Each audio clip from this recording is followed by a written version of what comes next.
श्रीहरी श्री ज्ञानेश्वर माऊली हरिपाठ मराठीतील आजचे प्रकरण धर्मपीठ पैठण. व्हिडिओ आवडला तर नक्की लाईक शेअर करा. चॅनलवर नवीन असाल तर प्लीज सबस्क्राईब करा, जेणेकरून तुम्हाला नवीन नवीन अध्यायनपर पारायणपर व्हिडिओज मिळत राहतील. त्यानंतर ही चारही भावंडे एकमत करून आपेगावी गेली. वंशपरंपरागत घर जमीन असे होते तिथे, पण आप्त त्यावर कब्जा करून बसले होते. या पोरांना हाकलून द्यायला संन्यासाची मुले इतके 2 शब्द पुरेसे झाले. ज्ञानदेव म्हणाले, दादा, मायतातांनी कोणताही अपराध नसताना केवळ या समाजानं आमचा स्वीकार करावा म्हणून देहांत प्रायश्चित्त घेतलं. आळंदीचा ब्रह्मवृंद ऐकण्यास तयार नाही. इथं आपेगावीही तीच मनोवृत्ती आहे. आपण पैठणला जावं, तेथील धर्मपीठास आवाहन करावं, मायतातांच्या अतुलनीय अशा बलिदानाची हेतुपूर्तता करावी. निवृत्ती मंदसे हसून म्हणाला, ज्ञाना, सक्र-दर्शनी तुझं वचन सत्य आहे, परंतु मायतात जितके शुद्ध आणि पवित्र होते तितकेच आपण पवित्र नाही का? पाप पुण्याप्रसंगी प्रत्येकानं स्वतःच्या आत्म्यास पृच्छा करावी. तिथून जे उत्तर येतं ते पूर्ण सत्य असतं. ज्ञानदेव म्हणाले, दादा, आपण ज्येष्ठ आहात, श्रेष्ठ आहात. मला वाद घालायचा नाही, परंतु वर्णाश्रम धर्म हा तर मूलतः मानवता धर्माधिष्ठित आहे. गुणकर्मानुसार वर्ण आणि वयानुसार आश्रम हे तर सनातन जीवन धर्माचे अधिनियमच. यांचा त्याग तर कोणालाच करता येणार नाही. मायतातांनी अलौकिक त्याग केला. त्यांचा आठव जरी झाला ना. ज्ञाना थांबला. हुंदका आला. डोळ्यांमधून अश्रू गळू लागले. निवृत्ती जवळ आला. मुक्ता सोपानाच्या डोळ्यामधूनही अश्रू गळू लागले. आवेग ओसरल्यावर ज्ञाना म्हणाला, दादा, मायतातांचं बलिदान वृथा ठरू नये. आपल्या परमकृपेनं जे या समाजाला द्यायचं आहे त्या समाजाचं मन आपल्याला स्वीकारण्यासाठी तयार व्हायला हवं. आपल्या कृपेनं होणारं तत्वचिंतन, समाज कल्याणाचा सोपा वेदांत माझ्याकडून वदवेल, पण तो या बंधुजनांनी, माता भगिनींनी ऐकावा, स्वीकारावा. यासाठी ही स्वीकृती मला अतीव आवश्यक वाटते. यातील काहीच साधलं नाही तर साऱ्याचा अर्थ नष्ट होईल. प्रयत्नात उणीव नको. आपण पैठणला जाऊ, धर्मपीठाला आवाहन करू, परिणाम गोपालकृष्णावर सोडू. प्रजाहितार्थ ज्ञानदेवांचे म्हणणे सत्य होते. निवृत्तीला ते पटले. त्याने ज्ञानाला जवळ घेतले. ज्ञाना म्हणाला, आम्ही पूर्ण काम होऊनी, जरी आत्मस्थिती राहुनी, तरी प्रजा हे कैसेनी निस्तरेल, मनोनी समर्थ जो येथे, आथिला सर्वज्ञते, तेने विशेषे कर्माते, ते जावेना. चारही भावंडे पैठणास पायी निघाली. वाटेत भिक्षा मागावी, गरजेपुरते अन्न ग्रहण करावे. पाय थकले की वृक्षातळी विसावावे. नदी, तळी, झरे त्यांची तृषा समवण्यास सिद्ध होतेच. भावंडाच्या मनात हेतू निश्चित होताच ज्ञानदेवांच्या मुखातून पुन्हा हरिपाठ प्रकटू लागला.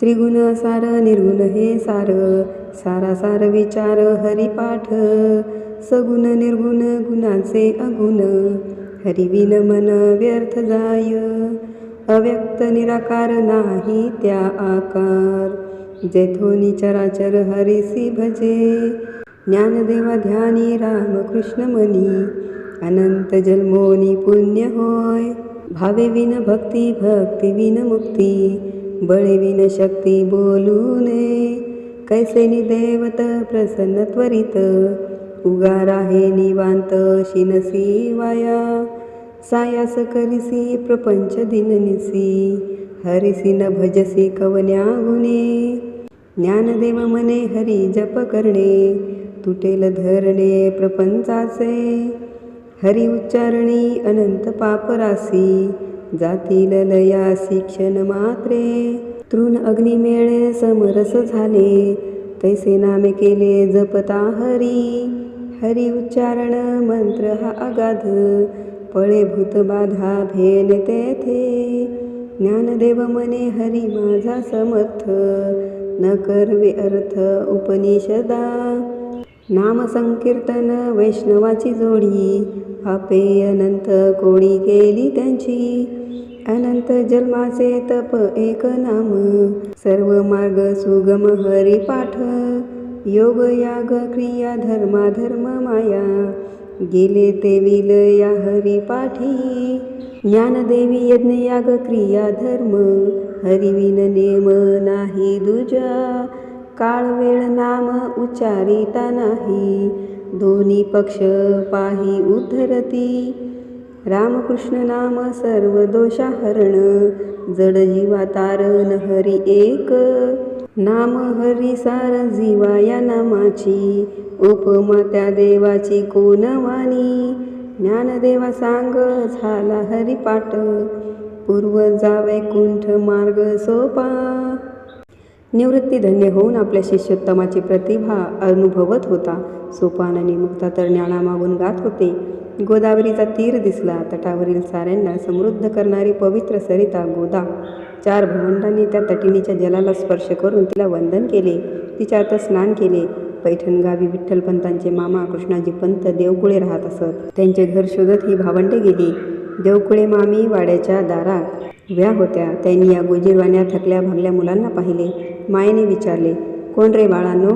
आम्ही आपेगावकर, विठ्ठलपंतांची मुलं. मी निवृत्ती, हा ज्ञानेश्वर, हा सोपान, ही मुक्ता.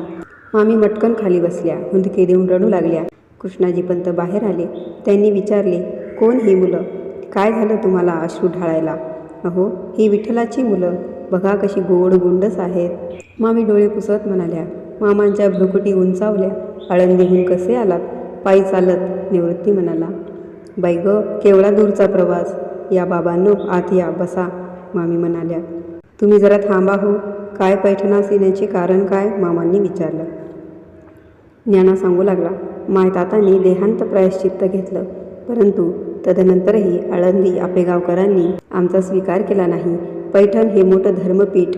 इथं आमचा न्याय होईल असं वाटलं. राहणार कुठं? मामा म्हणाले. कुठं म्हणजे? त्यांचं आजोळ आहे ना इथं. आपण आहोत ना, मामी म्हणाल्या.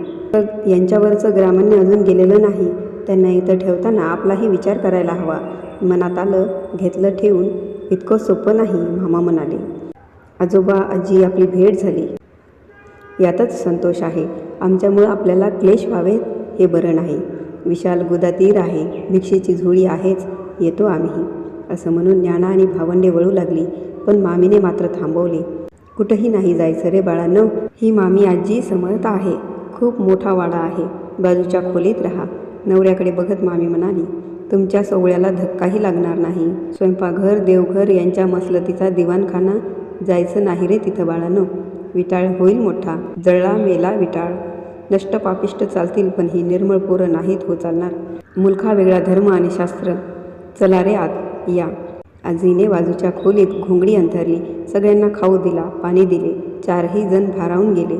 मामांच्या मनातही पोरांबद्दल माया होती. नातवंडांना जवळ घ्यावेसे वाटायचे. त्यांना स्वतःची मुले झाली, पण दुर्दैवाने जगली नाहीत. धर्मभयाने त्यांनी या गोड पोरांना कवटाळायचा मोह टाळला. 4 दिवसांमध्ये पैठणात विद्वत सभा भरणार होती. त्यात या मुलांचा विषय चर्चेला जावा, आपल्या नातवंडांना न्याय मिळावा यासाठी त्यांनी प्रयत्न केला. विद्वत सभा भरली. इतर विषय चर्चा झाल्या. कृष्णाजी पंतांनी आपल्या नातवंडाचा विषय काढला. मनुस्मृती, याज्ञवल्क्य स्मृती, मिताक्षरा, यमस्मृती, संवर्त, प्रायश्चित्तेंदुशेखर इत्यादी धर्मग्रंथ चाळले गेले. यावर उपाय नव्हता. उपायच मिळत नाही असा निष्कर्ष निघू लागला. निवृत्तीनाथांची अनुमती घेऊन ज्ञानदेव पुढे सरसावले. दुरूनच धर्मपीठाला आणि संपूर्ण सभेला वाकून नमस्कार केला.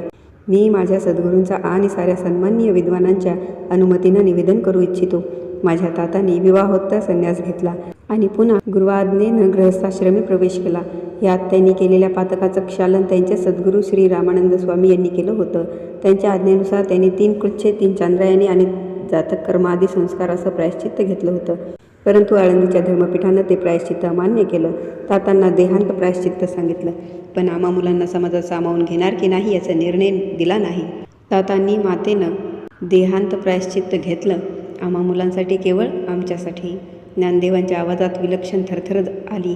डोळ्यातून अश्रुधारा वाहू लागल्या. सारी सभा स्तब्ध झाली. अनेकांनी सदऱ्यांच्या बाहीने, धोत्राचे किंवा उपरण्याच्या टोकाने डोळे टिपले. मोठ्या निग्रहाने ज्ञानदेवांनी अश्रू आवरले.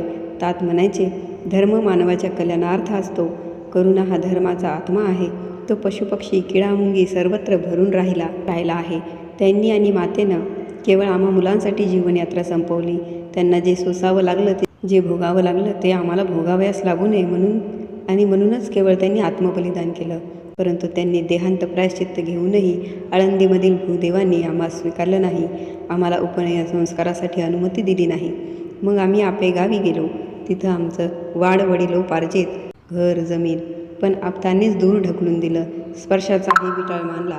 तिथं अन्य लोकांची काय कथा. पैठणचं धर्मपीठ श्रेष्ठ. या पवित्र स्थळी आम्हास न्याय मिळेल म्हणून येथवर आलो. आता आपली इच्छा. धर्मपीठावर आसनस्थ झालेल्या धर्माधिकाऱ्यांना ज्ञानदेवांचे बोलणे ऐकून मोठे कौतुक वाटले. ते या भावंडांना उद्देशून मोठ्या मृदू स्वरात म्हणाले, बाळांनो, या चराचर सृष्टीत ईश्वर भरून राहिला आहे. हे परम सत्य. तो ईश्वर करुणा सागर आहे आणि धर्म मानव कल्याणार्थ आहे, हेही परम सत्य. पण धर्मशास्त्र ग्रंथबाह्य निर्णय आम्हाला देता येत नाही आणि संन्यासाच्या मुलांच्या मुंजीविषयी कोणत्याही धर्मग्रंथात कोणताही विधी सांगितला नाही. तुमच्याविषयी आमच्या मनी करुणा असूनही तसा निर्णय देता येत नाही. तरीही तुम्ही ईशचिंतन करा, रामकृष्ण नामस्मरण करा, जगाला कृष्ण रूपात पहा. उपनयन, विवाह, संसार यात प्रवेशच करू नका. सर्वानुभूती भगवद्भाव ठेवून विरक्त मनाने ईशभक्तीत रममान व्हावे, हाच या धर्मपीठाचा निर्णय आहे. आमचा तुम्हाला आशीर्वाद आहे. महाजनी निर्णय हाची केला, नसेची की निष्कृती या मुलाला. या धर्मशास्त्री विधी आढळेना, ते सांगे जी काय या कळेना. अन्यन्य भक्ती हरिपाद पद्मी, निष्ठा धरा के सौख्य सद्मी. तीव्रानुतापे भजनासी सारा, टाकोनी मायामय हा पसारा. चित्ती चिदानंद धरोनी राहा, चैतन्य ते एक अखंड पहा. या पद्धतीने चतराल लोकी, या वेगळा मार्ग तुम्हा नसे की. जितेंद्रियत्वेची वसा अखंड, न वाढवास श्रुती कामबंड. वैराग्य योगेची धरुनी पिंड, वर्ता तुम्हा निष्कृती हे उदंड. धर्मपीठाचा निर्णय ऐकून निवृत्ती, ज्ञानदेव, सोपानमुक्ता चारही भावंडांना विलक्षण आनंद झाला. त्यांनी धर्माधीशांचे आणि धर्मसभेचे मनपूर्वक ऋण मानले. जणू आपण जे मागावयास आलो होतो तेच प्राप्त झाले आहे असा भाव, अशी तृप्ती या भावंडांच्या मुखमंडलावर होती. सभेचे आभार मानून चारही भावंडांनी भुईवर मस्तके टेकून विद्वत सभेला नमस्कार केला. ऐकोनी निवृत्ती संतोषला चित्ती, धन्य तुमचे वदती तीर्थरूप.